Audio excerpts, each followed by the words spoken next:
Well, I'm Kenny Lowry, and today we're going to take a look at what we're going to call the spruce series of stacked rocks, or spruce series of rocks.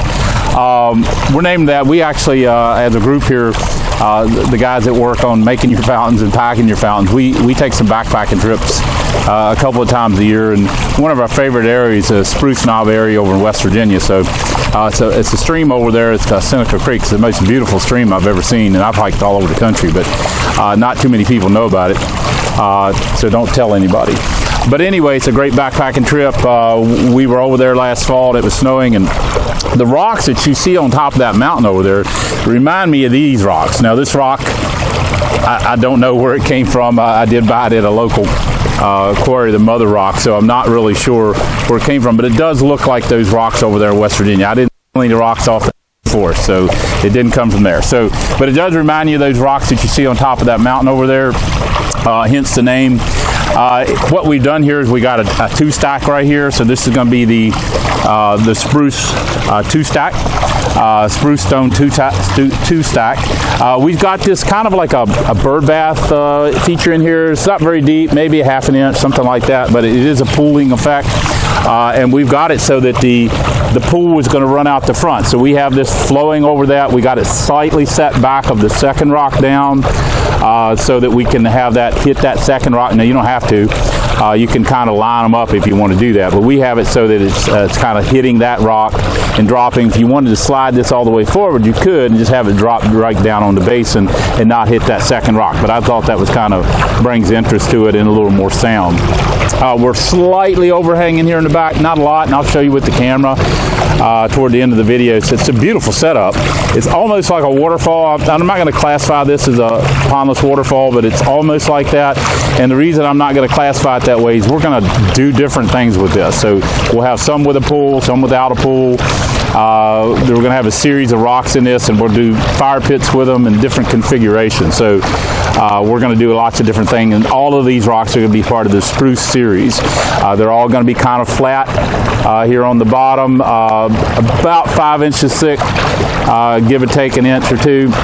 I think we have one that's about 10 inches that we haven't finished molding yet. So right now they're all going to be kind of like that. And you know, some of our other stacked rocks are 3 inches thick, 7 inches thick. This is kind of in between. You could do this on a 3x3 basin as well. We have it set up here on a 4x4. We're going to offer it both ways. You can see the water flowing over there is not really that wide, maybe 20 inches. So you could set this on a 3x3, although if you have the room, we're going to tell you to do before. You're going to put water in it less often. You'll be able to have that spread that if you want to tilt these rocks and have that flow coming out wider, you'll be able to do that on a 4x4, whereas a 3x3, you're going to set it up like this. Now, on a 3x3, these rocks are slightly going to overhang on each side of the basin. So what you'll have to do is span that basin. You got a lip here to the basin. You always mount that basin about an inch above the surrounding grade. So that way, if you get a heavy rain, it doesn't wash a bunch of dirt and mulch and stuff into your basin. So you're going to have a lip, which you will cover with rocks. Now, we leave them exposed here because a lot of people don't know what they are. So we leave the basins exposed on the edge so they can see. But you would cover that with rocks. So when you go to span that, you don't want the rock to teeter-totter on top of your lip of your basin. So what you'll do is you'll put a rock over here and a rock over here, and you'll have the rock, your fountain rock, setting on top of those two rocks and spanning over your lip so you don't teeter-totter. So that's just a little hint. And those kinds of things like that I know are common sense, but I'll point that out here anyway. Right now, I'll grab the camera, take a close-up look. Remember, we can add lighting to this. We can do the plume light. We do the up lighting, which will showcase that at night. Fountains are always better at night than they are during the day. We're not open at night here, so we don't really light anything except for our entryway fountain.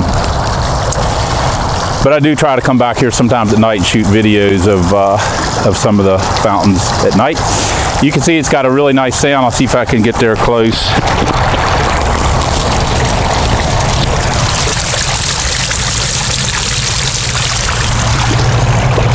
I wouldn't say it's a roaring sound, but it does have a nice sound. We'll go around. You see we got a little rock right there where we shimmed it forward a little bit. And that's stuff you can do on your own. You can shim these things however you want to do it. But when you do shim, make sure you shim the rock not just in a little smaller area. Support the rock all the way across. You're going to have it for many, many, many years. and you should support it like it's going to be there for a long time. So giving it a little bit of support. You see we got a little rock right there in that corner shimming it too. We'll probably end up taking this right back down and add a different style, different design. You can see that's your pump access panel. We have this set up there again temporarily, so you would hide all that with your stone. And that's a removable pump access area. It's a really neat setup. We're excited about these rocks. We've been molding them now for a couple of months, so hopefully we'll have them all completed here within the next month or so. As always, if you have any questions about any of our products, you can reach us at 540-948-2239 or email us boulderfountain@gmail.com.